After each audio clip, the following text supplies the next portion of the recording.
Bonjour à tous, ici Yakuneko et bienvenue pour la vidéo de la semaine.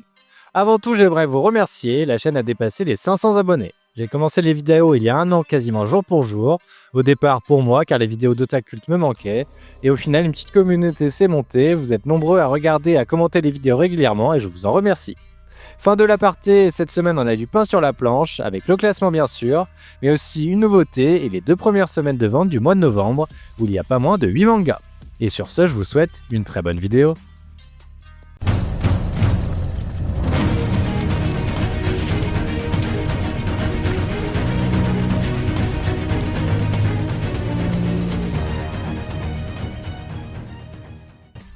On commence par les absents et la santé d'Eiichiro Oda commence à vraiment inquiéter. Il est de nouveau en pause pour 2 semaines. En espérant que ce n'est rien de grave et que ces pauses lui font du bien et qu'il reviendra plus fort en 2025.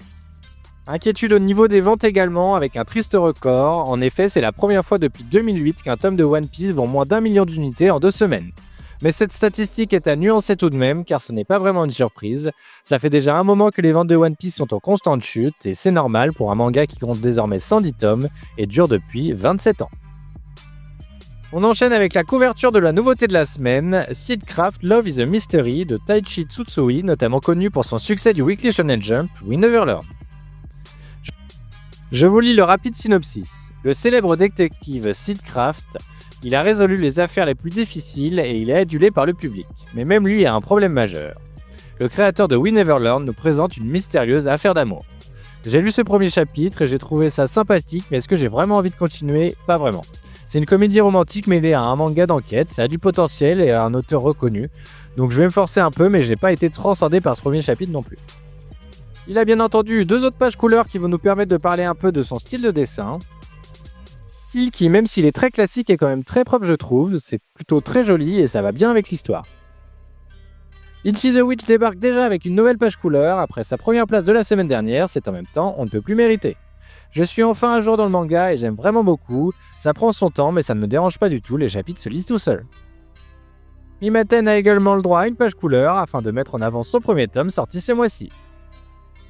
Et concernant celui-ci justement, il se sera vendu à 11 287 exemplaires en 2 semaines, c'est plutôt assez moyen. C'est tout de même au-dessus de la majorité des mangas qui se sont fait annuler cette année, mais c'est assez similaire à Mama Yu Yu par exemple. Imatem aura tout de même le droit à une réimpression en décembre, tout comme l'avait obtenu Mama Yu Yu justement. Mais Imaten obtient de bien meilleurs classements et devrait donc être pour l'instant plutôt tranquille. Et on finit avec Astro Royal qui est une nouvelle fois mise en avant par les éditeurs, c'est la 7ème fois en 30 chapitres. Place au classement et on commence malheureusement avec Akutaku, le nouveau Bakuman sur le développement de jeux vidéo ne semble pas trouver son public, son arrêt semble inévitable. Super Psychic Policeman Shoujo ne trouve vraiment plus la solution et ne sort plus du trio de fin. Au niveau des ventes, il continue également sa descente aux enfers avec moins de 10 000 copies vendues en 2 semaines. News Exorcist continue également de décevoir avec un 5ème trio de fin consécutif.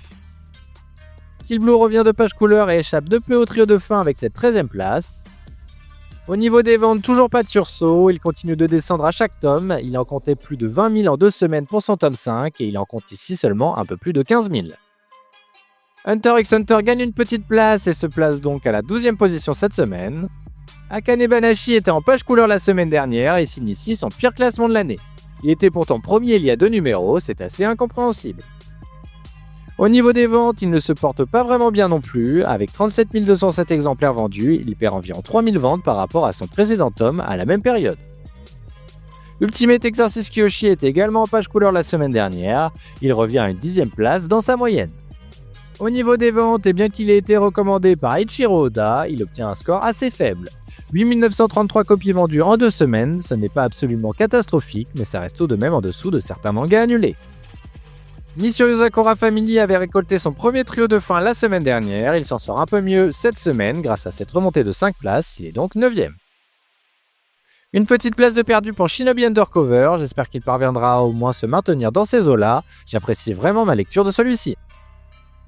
Kagurabashi nous avait fait une petite frayeur la semaine dernière, il remonte ici de 4 places et est donc à une bien meilleure 7ème place. Undead Unluck chute quant à lui d'une petite place mais reste à une très bonne 6ème position. Tout comme Mien Roboko qui est 5ème cette semaine.